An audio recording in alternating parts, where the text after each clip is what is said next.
Assalamualaikum, jumpa lagi dengan video Bengkel Logika. Kali ini kita coba bahas tentang subwoofer Polytron yang dalam beberapa kolom komentar yang sudah lama itu saya mohon maaf karena baru ketemu lagi dari bahan yang akan kita bahas karena saya simpan di gudang. Sehingga untuk mencarinya sedikit agak sulit. Ada beberapa pertanyaan pada kolom komentar, seperti misalnya IC yang digunakan pada subwoofer ini. Nah, ini kita cek dulu. Kode dari IC-nya adalah DBL324. Jadi kode IC-nya itu DBL324. DBL itu pabrikasinya, kode-kode pabrikasinya seperti banyak yang lain seperti LM, AN. Nah, itu adalah perusahaan-perusahaan pembuatnya seperti Texas Instruments, American Semiconductor, ada merek-merek lain yang bisa kita lihat di datasheet. Yang paling pokok di sini adalah 324. Nah, itu kode standar. Apa itu 324? 324 adalah, jika kita lihat dari datasheet, di dalam satu IC ini ada 4 buah operational amplifier. Nah, ini. Jadi ada yang cuma 2 IC, artinya separuh dari ini. Ada yang 1 IC saja. Nah, ini ada IC yang 4. Nah, kebetulan ini yang dipakai adalah 4. Nah, kemudian dalam pemasangan itu tidak boleh terbalik. Pin satunya ditandai dari seperti celah begini, lalu ini ada di bawahnya ada bulat. Nah, itu menandakan angka 1. Nah, jadi 1 2 3 4 5 6 7 8. Berarti di sini IC 1 2 3 4 5 6 7. 7 kaki sebelah kanan, 7 kaki sebelah kiri. Nah, artinya dari angka 1 sampai ke 14. Nah, ini dia. Nah, ini tidak boleh terbalik pasangnya. Kalau pasangnya terbalik, maka akan langsung short circuit. Apa fungsi IC ini? Fungsi IC ini adalah sebagai respon operasional amplifier untuk memfilter low pass filter, artinya mengeluarkan suara low, rendah, pass melewatkan, filter artinya memfilter. Kemudian yang bagian band pass, mid pass, filter, high pass itu ditahan melalui konsep pengaturan filter yang dibuat pada rangkaian ini. Nah, ini dia bloknya. Oke, dari input ini pengendalian volume. Nah, ini volume. Nah, kalau volume dibesarkan, maka resistansi perbandingan low pass filternya menjadi lebih besar sehingga suara akan menjadi lebih besar.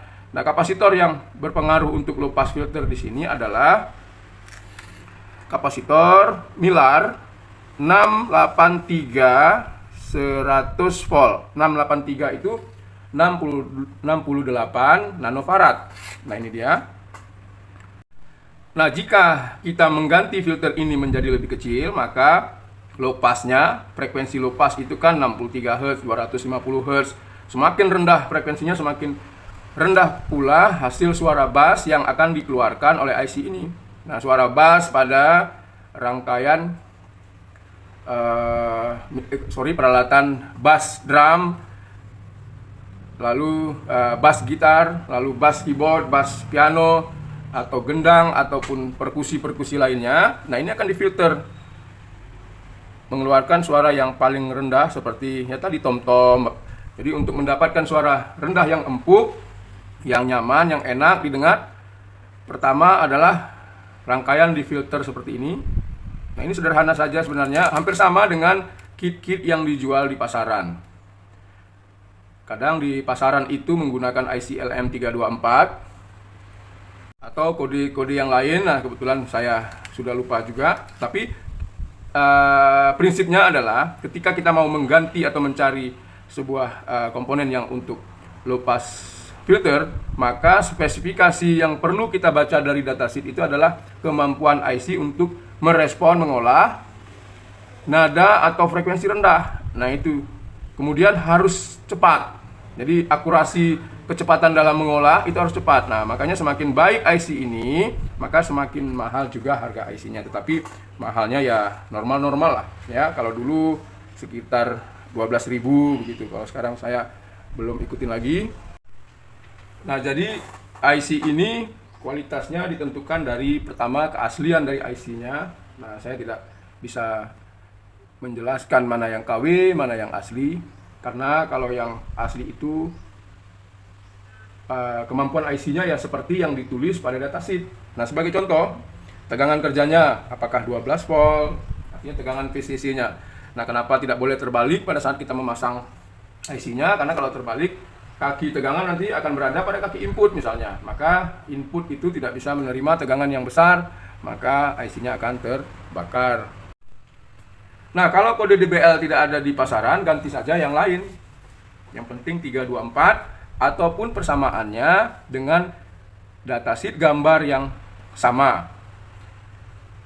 Jadi ada 4 buah operational amplifier, input satunya apa, duanya apa, tiganya apa. Nah, itu harus kita perhatikan. Nah, kalau kita ganti 324 tinggal buka solderannya lalu pasang. Nah, kalau kita untuk mengecek, menguji, mau coba-coba, maka pasang soket yang 14 kaki. Nanti kita beli beberapa buah IC, kita tes satu persatu mana kira-kira yang responnya sesuai dengan selera kita. Lalu kita rubah-rubah nilai kapasitor ini saja yang kita rubah. Nah, sedangkan resistor-resistor ini itu adalah untuk menghambat arus baik kepada tegangan maupun kepada input. Jadi di sini ada 2 output kiri dan kanan yang dipakai, maka IC-nya nanti inputnya dipasang resistor-resistor ini. Nilainya berapa? Nah, cara mencari nilai resistor yang paling tepat, kalau yang bukan urusannya untuk tegangan, jadi misalnya kaki berapa untuk tegangan, kita bisa merubah nilai-nilai. Kita perhatikan nilai resistor yang di sebelah kirinya, lalu nilai resistor di sebelah kanannya. Jika yang rusak kanan, maka kita perhatikan nilai yang kirinya, sehingga kita ketemu lagi nilai yang akan kita pasang. Kemudian begitu juga dengan kapasitor ini. Nah, jika ini kita perhatikan saja sama ini bentuknya. Berarti kalau nilai ini dengan ini pasti sama. C606, ada pertanyaan di situ di komentar. Nah, ini nilainya 10 mikro 50 volt. Nah, ini biasanya untuk input filter. Nah, kenapa setiap input filter dipasang kapasitor? Itu tujuannya adalah menfilter frekuensi-frekuensi yang tidak dikehendaki oleh subwoofer, atau memfilter suara-suara yang seperti cempreng, dominan jelek ya, suara kerasa kerusuk dengan frekuensi yang tidak teratur, maka difilter dulu. Kemudian fungsi filter lagi di sini adalah untuk menghambat arus tanpa frekuensi. Jadi suara itu, suara dari input tape, VCD, MP3 dan lain-lain pasti mempunyai frekuensi, maka difilter di input awal dulu. Nah, apakah boleh terbalik? Nah, sebaiknya tidak terbalik. Tetapi kalau kapasitor elektrolit ini dipasang seri, boleh terbalik. Cuma jika pada input kita pasang terbalik, harusnya arus masuk itu akan diserap oleh negatif kapasitor. Kalau kita buat positif, maka dalam teori yang saya pelajari itu proton-proton itu akan tolak menolak, karena positif dengan positif kan akan tolak menolak. Tetapi karena terus didorong oleh input dari sumber, maka sebagian akan mengalir ke kapasitor. Idealnya adalah dikirim dari input positif, maka akan diterima oleh negatif, lalu di filter. Nah, itu kalau konsepnya kapasitor sebagai filter seri yang dipasang untuk memfilter frekuensi dari data ataupun suara. Kalau kapasitor sebagai filter menghilangkan sesatan arus pada kapasitor yang difungsikan dari rangkaian penyearah, itu tidak boleh terbalik. Kalau terbalik maka akan meletus atau meledak. Nah, seperti ini kapasitornya dibuat, agak keluar dari jalur IC tadi, 4700 mikrofarad 35 volt.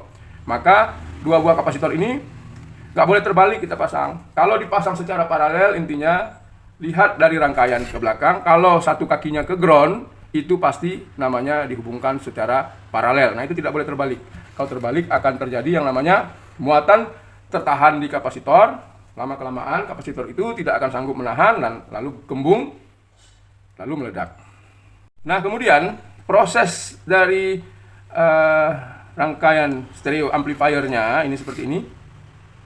Apakah kalau kita pasang dengan konsep speaker yang kita buat, nah jadi Polytron itu kalau nggak salah saya ada pada video saya itu, konsepnya adalah menggabungkan dua sisi membran dan konus kiri dan kanan dijumpakan, diberi jarak kira-kira 2 cm, maka belakangnya dari speaker itu akan berada dalam tabung. Nah, jadi nadanya itu nada yang middle akan terfilter melalui penyerapan tabung tadi.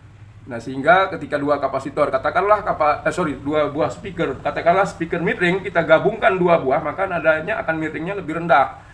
Nah, itu prinsip dari filter akustik. Kenapa? Karena akan tertahan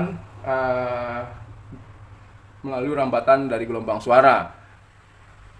Nah, kalau pada sistem subwoofer Polytron ini menerapkan metode begitu, sehingga untuk menghasilkan nada yang super rendah seperti getar saja ketika kita pasang pada sound system televisi kita, seperti nadanya rendah sekali. Jadi kalau kita menonton film perang, film horor, ketika ada nada rendah, rasanya seperti berada di dekat kita. Nah, itu adalah dengan konsep mereka, saya kira, yaitu menggabungkan 2 buah speaker 8 inch, padahal speaker itu bukan speaker subwoofer yang dipakai. Ada pada video saya sebelumnya.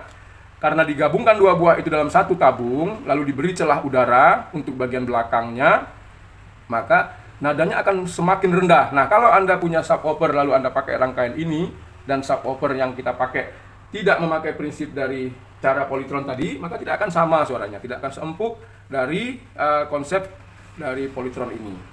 Kemudian impedansi Polytron saya pernah juga ulas di sana. Itu kalau tidak salah 8 ohm 2 buah speaker. Jadi 8 ohm yang dipakai. Apa beda 8 ohm dengan 4 ohm tadi? Nah, 4 ohm itu biasanya dipakai untuk ruangan yang lebih kecil dengan daya yang lebih kecil. Nah, karena ruangannya kecil, maka amplifiernya untuk menghasilkan suara yang lebih kelihatan besar, terdengar besar, maka cukup 4 ohm. Nah, kalau kita pakai di ruangan yang agak besar, 4 ohm itu sepertinya nggak cukup besarnya. Seperti misalnya sound system mobil. Nah, kenapa rata-rata sound system mobil itu 4 ohm? Nah, karena mobil itu ruangannya kecil. Jadi daya yang akan dibutuhkan juga menjadi lebih kecil. Nah, kalau dipakai daya yang lebih besar, maka baterai mobil kita harus jadi tekor. Kalau speaker Simbada ataupun merek-merek lain, Advance dan lain-lain yang dipakai untuk sound system komputer atau home theater dengan ruangan yang kecil, itu biasanya memakai 4 ohm karena kita berada di dekat dengan speaker itu. Nah, bagaimana kalau kita mau buat supaya sama dengan konsep Polytron ini? Nah, kita tinggal seperti tadi, buat 2 buah speaker yang kita hubungkan depannya, kiri dan kanan, lalu buat tabungnya. Nah, ukuran tabung itu ada juga pembahasannya pada bagian tong speaker. Kemudian kita sesuaikan ruangannya 4 ohm, cari speaker 4 ohm misalnya. Kalau Polytron ini memakai 8 inch, nah kita pakai 6 inch, bisa saja. Cuma antara rangkaian 8 ohm dengan 4 ohm biasanya beda dari sisi tegangan, dari sisi power disipasi, power arusnya yang lebih besar. Nah, kalau kita pakai 4 ohm, sedikit volume kita naikkan, suara sudah besar. Kalau kita besarkan lagi, akan seperti pecah sember. Nah, itu artinya speaker tidak sanggup menahan. Nah, kembali kepada IC tadi. Pada sistem sound system banyak sekali menggunakan 10 mikrofarad tadi. Nah, ini 10 mikrofarad. Nah, itu sudah melalui penelitian mereka, dan semua hampir rata-rata peralatan menggunakan 10 mikrofarad karena disitulah batas filter yang paling pas menurut hasil perhitungan-perhitungan. Nah, kemudian pada sistem yang kita rakit, katakanlah menggunakan kit rakitan untuk menghasilkan suara bass, kadang-kadang begitu volume kita kecilkan masih keluar suara dengung. Dengung itu bisa disebabkan karena pertama, arus yang nggak cukup pada transformator. Nah, ini 5 ampere, tapi bukan murni ini. Kalau murninya saya kira ini 3 ampere. Nah, dari kebiasaan saya melihat trafo, nah kalau diukur harus menggunakan alat. Nah, kemudian dia menggunakan 3 ampere yang murni dengan kerapatan lilitannya pasti kualitasnya beda dengan kualitas trafo yang kita beli di pasaran. Nah, tapi ada juga trafo yang memang kualitas bagus. Nah, kemudian dengung berikutnya itu bisa disebabkan karena kurang stabilnya arus supply, power supply-nya ini. Ya, bisa terjadi kebocoran pada dioda. Nah, ini dioda yang dipakai, dioda kualitasnya bagus untuk frekuensi rendah. Nah, ini kurang kelihatan 02. Nah, ini sepertinya 2 ampere. N51402. Nah, ini mampu menahan 3 ampere. Nah, apakah dioda ini kita tambah 10 ampere atau lebih besar karena kita penasaran? Nah, mubazir karena memang konsumsi dioda itu sudah disesuaikan dengan trafo minimal trafo 5 ampere. Nah, gunakanlah dioda 5 ampere. 3 ampere bisa kita gunakan 5 ampere. Jangan 10 ampere terlalu besar, mubazir. Kemudian pengaruh dengung tadi bisa jadi ground ini. Nah, ini ground. Nah, kebetulan kalau kita lihat di sini tidak terhubungnya ground dengan casing. Jadi ground, sumber noise itu bisa jadi dari ground yang salah, yang tidak pas, tidak terhubung merata keseluruhan ground. Nah, karena ini didesain untuk boxnya kayu, maka ground tidak terhubung. Nah, Anda lihat, ground hanya berada di dalam rangkaian ini saja. Oke. Nah, kalau kita pasang ini ke rangkaian boxnya besi atau plat, maka groundnya kita ambil dari CT. Nah, ini CT ini kita hubungkan satu ground ini ke body. Tetapi ingat, jangan kena dengan negatif. Jadi kan di 2 CT ini ada positif dan negatif. 0 dengan negatif itu beda. Kalau Anda kena berdengung, bahkan bisa merusak dari trafo, bahkan bisa merusak dari IC. Nah, tetapi jika kita pasang sudah tidak dengung, ya sudah oke, nggak usah diganggu lagi. Karena dengung itu terdengar ketika volume itu kecil. Kita kecilkan, apalagi dalam ruangan yang senyap kita dengar. Kalau ada suara berdengung pelan tapi mengganggu ketika kita mau menikmati sebuah sound yang tanpa noise, maka itu akan mengganggu. Nah, kita hilangkan caranya seperti saya sampaikan tadi. Dekatkan ground 0 trafo dengan casing. Lalu jangan lupa kencangkan baut ini supaya current-nya tidak bergetar. Nah, kemudian kita balik, di belakang ada 2 komponen. Nah, ini resistor 10 ohm. Nah, ini biasanya sebagai screen. Kalau terjadi short, putus terbakar 10 ohm. Jangan di jumper, kalau jumper nanti IC-nya yang terbakar. Lalu ini ada resistor juga, merah-merah coklat, 220 ohm. Kemudian setiap kakinya kalau kita mau pelajari membandingkan dengan datasheet, lihat dari kaki ini. Kaki satunya kemana? Nah, ini ternyata kaki satunya ke ada R608, lalu kaki 2 R604, 3 dan seterusnya.